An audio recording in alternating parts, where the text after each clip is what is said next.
রায় ঘোষিত হয়ে গেল, হাসিনার রায় হয়ে গেল। ওহো, এখন বাংলাদেশের মানুষ ঈদ উদযাপন করতেছে। বাংলাদেশের মানুষ এখন সেই খুশি কেন জানো? হাসিনার পতন। শুধু কি আর পতন, শেষে আমাকে হাইকোর্ট থেকে রায় দিয়ে দিল। কিসের ফাফা ফাফা ফাফা ফা শি শি শি শি শি রায় দিয়েই দিল।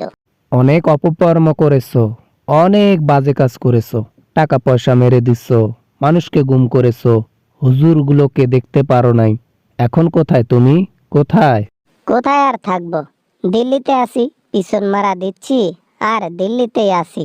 এই আর কি, দিল্লিতে জীবন আর কয়দিন যে কাটবে সেটাও জানি না, কবে জানি বের করে দেয়। মোদিও টের পাবে কয়দিন পর। তোমার মতো আচরণ হয়ে গেছে ওর। হ্যাঁ, তোমার মতো শাসক হয়েছে, 15 বছর ধরে ইন্ডিয়ার মানুষকে ধর্ম ব্যবসা দেখিয়ে আছে ক্ষমতায়।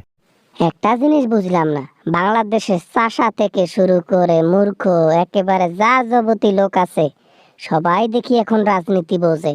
বাপরে বাপ, এত ইন্টেলিজেন্ট হলো। এখন চাষিও ইংরেজিতে কথা বলে।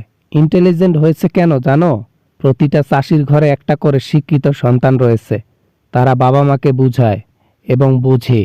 শিক্ষার মান এত কমিয়েছি, তারপরও সুশিক্ষিত পেয়েছে, শিক্ষিত হয়েছে।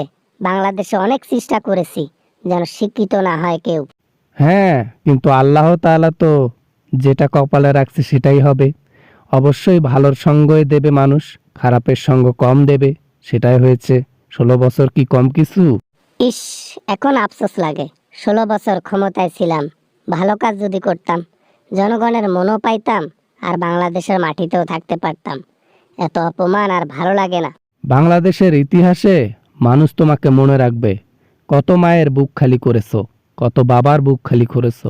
তোমার জন্য 18 কোটি মানুষ কান্না করেছে, ভোলে নাই এখনো কেউ। ভেবেছিলাম এক একটা আন্দোলনে, এক একটা সমাবেশে যখন গুলি পড়বে তখন সমাবেশ খালি হয়ে যাবে, কিন্তু এটা কখনো ভাবি নাই মানুষ জীবন দিতে শিখে গেছে।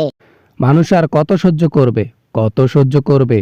আল্লাহ তাআলা তাদের বুক ভরা সাহস দিয়েছে, তাই তো আবু সাইদের মতো পোলা গিয়ে বুক পেতে দিয়ে শহীদ হয়েছে। কি একটা অদ্ভুত পাওয়ার দিল আল্লাহ তাআলা, মানুষ মৃত্যুকে ভয় পর্যন্ত পাইল না, আর মৃত্যুকে ভয় না পাওয়াতে তাদের জয় হলো আর আমাদের হার। তোমাকে যেভাবে পতন করেছে স্টুডেন্টরা, আমাদের সন্তানরা এবং আমরা যেভাবে পতন করেছি তোমাকে, পরের প্রজন্ম তারা দেখে শিখবে এবং ভয় পাবে। বাপরে বাপ, কি বাবা রে বাবা, কথার স্টাইল দেখলে মাথায় নষ্ট। এত শিক্ষিত হয়ে গেছে চাষারা। পরবর্তীতে যেই ক্ষমতায় আসুক, ক্ষমতার অপব্যয় করলে যে কি হয় সেটা তোমাকে দেখে, তোমার ইতিহাস দেখে পড়লেই বুঝতে পারবে। আর তখন ক্ষমতার অপব্যয় করবে না।